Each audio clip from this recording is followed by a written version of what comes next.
26 வருட நம்பிக்கை, லட்சக்கணக்கான சந்தோஷ திருமணங்கள். கல்யாணம்னாலே தமிழ் மேட்ரிமோனி தான். உங்கள் சத்யாவின் தமிழ் புத்தாண்டு சூப்பர் ஆஃபர். No compromise. உங்க சைடுலயும் எங்க சைடுலயும். It's a GT promise. GT Holidays, South India's #1 travel brand. வணக்கம். ஆதன் செய்திகளுக்காக நான் ஆர்த்தி.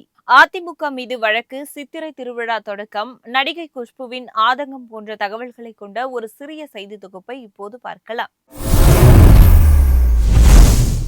திருப்பரங்குன்றம் தொகுதியில் போட்டியிடும் தாவேக வேட்பாளர் நிர்மல்குமார் தனது இறுதிக்கட்ட பிரச்சாரத்தை மேலும் தீவிரப்படுத்தியிருக்கிறார். தொகுதிக்கு உட்பட்ட பல்வேறு இடங்களில் பிரச்சாரம் செய்த அவர், திமுகவினரும் அதிமுகவினரும் பணத்தை கொடுத்து வாக்குகளை விலைக்கு வாங்க பார்த்தாலும் மக்கள் தெளிவாக இருப்பதாக கூறினார். இந்த முறை மக்கள் ஏமாற மாட்டார்கள் என கூறிய நிர்மல்குமார், தாவேகாவில் போட்டியிடும் அனைவரும் சொந்த பணத்தை கொண்டு தேர்தலில் செலவழிப்பதாக கூறினார். மக்களை பார்த்தா இவங்க எல்லாருக்கும் முட்டாளா நினைக்கிறாங்க. மக்களை பார்த்தா இவங்க ஏமாந்துருவாங்க, நமக்கு எல்லாம் என்ன செய்யணும் செஞ்சுக்கலாம், இவங்களை எப்படி வேணாலும் ஏமாத்திடலான்னு. இன்னைக்கு நான் பார்த்த வரைக்கும் மக்கள் எல்லாம் தெளிவா இருக்காங்க. 100% தெளிவா இருக்காங்க. யாரும் நம்மளை ஏமாத்த முடியாது.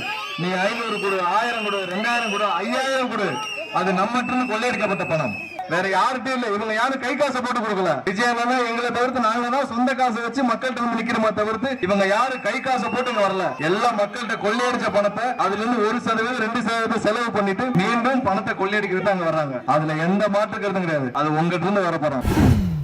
புகழ்பெற்ற மதுரை மீனாட்சி அம்மன் சுந்தரேஸ்வரர் கோவில் சித்திரை திருவிழா கொடியேற்றத்துடன் கோலாகலமாக தொடங்கி இருக்கிறது. இந்த நிகழ்ச்சியில் ஆயிரக்கணக்கான பக்தர்கள் பங்கேற்று தரிசனம் செய்தார்கள். ஒவ்வொரு ஆண்டும் தமிழ் மாதமான சித்திரையில் இந்த திருவிழா கொண்டாடப்படுகிறது. இந்த ஆண்டும் இதற்கான ஏற்பாடுகள் மிகச் சிறப்பாக செய்யப்பட்டிருக்கின்றன. கொடியேற்ற நிகழ்ச்சியொட்டி சுவாமி சன்னதி முன்பாக அமைந்திருக்கும் தங்கக்கொடி மரத்தில் கொடியேற்றம் நடைபெற்றது. அதற்கு முன்பாக கொடிமரம் முன்பு மீனாட்சி சுந்தரேஸ்வரர் எழுந்தருள சிறப்பு பூஜைகள் நடைபெற்றன. மங்கள வாத்தியங்கள் மற்றும் வேத மந்திரங்களும் முழங்க கொடியேற்ற நிகழ்ச்சி நடைபெற்றது. இந்த நிகழ்வில் உள்ளூர் மற்றும் வெளியூர்களை சேர்ந்த ஆயிரக்கணக்கான பக்தர்கள் கலந்து கொண்டு சாமி தரிசனம் செய்தனர். இந்த விழாவின் முக்கிய நிகழ்வுகளான மீனாட்சி சுந்தரேஸ்வரர் திருக்கல்யாணம் வரும் 28ஆம் தேதியும், கள்ளழகர் வைகை ஆற்றில் எழுந்தருளும் நிகழ்வு மே 1ஆம் தேதியும் நடைபெறவுள்ளன. இதற்கான ஏற்பாடுகள் மீனாட்சி அம்மன் கோவில் அறங்காவலர் குழு சார்பில் நடைபெற்று வருகின்றன. சென்னையில் அதிமுகவுக்கு வாக்களிக்க கோரி 10,000 ரூபாய் மாதிரி காசோலைகள் வழங்கி பிரச்சாரம் செய்த அதிமுகவினர் மீது நடவடிக்கை எடுக்க கோரி சென்னை உயர்நீதிமன்றத்தில் வழக்கு தொடுக்கப்பட்டுள்ளது. சென்னை பெருங்குடி பகுதியைச் சேர்ந்த வழக்கறிஞர் சுந்தர வடிவேல் என்பவர் இந்த மனுவை தாக்கல் செய்திருக்கிறார். சட்டமன்ற தேர்தலில் போட்டியிடும் அதிமுக வேட்பாளருக்கு ஆதரவாக வாக்களிக்க கோரி 2,000 ரூபாய், 10,000 ரூபாய் என குறிப்பிடப்பட்ட மாதிரி காசோலைகளை வாக்காளர்களுக்கு அதிமுகவினர் விநியோகித்ததாக குறிப்பிட்டுள்ளார். இதனால் பண பலன்கள் கிடைக்கும் என மக்கள் மத்தியில் ஒரு தோற்றத்தை ஏற்படுத்துவதாகவும், இது மக்கள் பிரதிநிதித்துவ சட்டப்படி ஊழல் நடவடிக்கையாகும் என்றும் குறிப்பிட்டுள்ளார். இதை அனுமதித்தால் தேர்தல் நடவடிக்கைகள் மீது மக்கள் நம்பிக்கை இழந்து விடுவார்கள் என்றும் தெரிவித்துள்ளார். இது தொடர்பாக நடவடிக்கை எடுக்க தேர்தல் ஆணையத்துக்கு உத்தரவிட வேண்டும் என்றும் மனுதாரர் கேட்டுக் கொண்டுள்ளார். இந்த வழக்கு விரைவில் விசாரணைக்கு வரும் எனவும் எதிர்பார்க்கப்படுகிறது. தேர்தலில் வெற்றியடையும் வரை தாங்கள் ஓய மாட்டோம் என நாம் தமிழர் கட்சி ஒருங்கிணைப்பாளர் சீமான் திட்டவட்டமாக கூறியுள்ளார். சிவகங்கை மாவட்டத்தின் காரைக்குடி தொகுதியில் போட்டியிடும் அவர் அங்கு மக்கள் மத்தியில் பிரச்சாரம் செய்துள்ளார். மீண்டும் மீண்டும் உதயசூரியன் சின்னத்திற்கும் இரட்டை இலைக்கும் வாக்களித்தால் எந்த சாமியும் உங்களை மன்னிக்காது என மக்களை பார்த்து பேசினார். தாங்கள் வெற்றியடையும் வரை ஓய மாட்டோம், தொடர்ச்சியாக போராடுவோம். உங்களிடமிருந்து உங்களுக்காக வந்து இந்த சமூகத்தை மாற்றி அமைக்க வந்த புரட்சியாளன் இந்த சீமான் என்றும் ஆவேசமாக குறிப்பிட்டுள்ளார். இந்த முறை தங்கள் கட்சிக்கு வாய்ப்பளிக்க வேண்டும் என்றும் விவசாயி சின்னத்தில் வாக்களிக்குமாறும் பொதுமக்களை சீமான் கேட்டுக்கொண்டார். கடந்த பல தேர்தலில் தொடர்ந்து தனித்து போட்டியிட்ட நாம் தமிழர் கட்சி இந்த முறையும் யாரிடமும் கூட்டணி வைக்காமல் 234 தொகுதிகளிலும் தனித்து களமிறங்கி இருக்கிறது.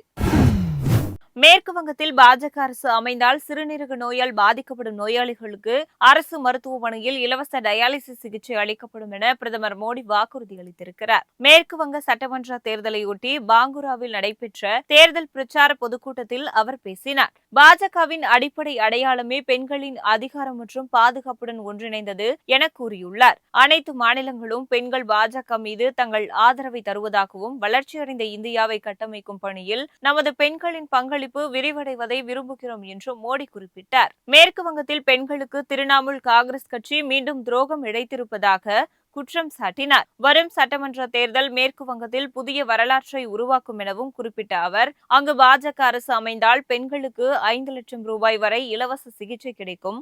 ஒரு பெண்ணின் குடும்பத்தில் யாருக்காவது சிறுநீரக நோய் ஏற்பட்டால் அவர்களுக்கும் அரசு மருத்துவமனையில் இலவச சிகிச்சை அளிக்கப்படும் என்றும் வாக்குறுதி அளித்தார். மேலும் மேற்கு வங்க சகோதரிகளுக்கு ஆண்டுதோறும் 32,000 ரூபாய் வழங்கப்படும், கர்ப்பிணி பெண்களுக்கு 21,000 வழங்கப்படும் போன்ற அறிவிப்புகளையும் பிரதமர் மோடி வெளியிட்டுள்ளார்.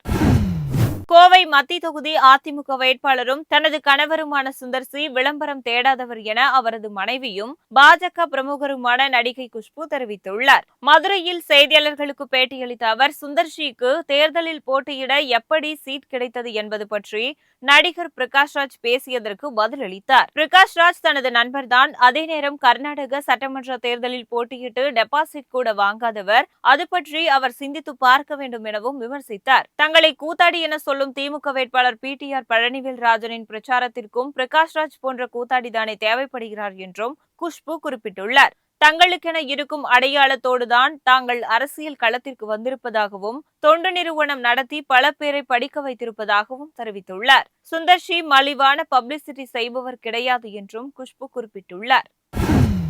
தமிழகத்தில் வாக்குப்பதிவு நடைபெற இருக்கும் வரும் 23ஆம் தேதி பல இடங்களில் மழைக்கு வாய்ப்பிருப்பதாக சென்னை வானிலை ஆய்வு மையம் தெரிவித்துள்ளது.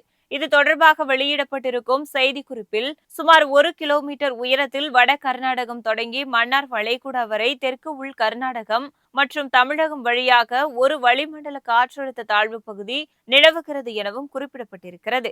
இதன் காரணமாக ஏப்ரல் 19 முதல் 21ஆம் தேதி வரை மேற்கு தொடர்ச்சி மலை மாவட்டங்கள் மற்றும் தென் தமிழக கடலோர பகுதிகளில் ஓரிரு இடங்களில் லேசான மழை பெய்யக்கூடும் எனவும் தெரிவிக்கப்பட்டுள்ளது. ஏப்ரல் 21 முதல் 23ஆம் தேதி வரை மேற்கு தொடர்ச்சி மலை மாவட்டங்கள், கடலோர டெல்டா மாவட்டங்கள், தென் தமிழக கடலோர மாவட்டங்கள் மற்றும் காரைக்கால் பகுதிகளில் ஓரிரு இடங்களில் இடி மின்னலுடன் கூடிய லேசானது முதல் மிதமான வரை மழை பெய்யலாம் எனவும் வானிலை ஆய்வு மையம் கூறியுள்ளது.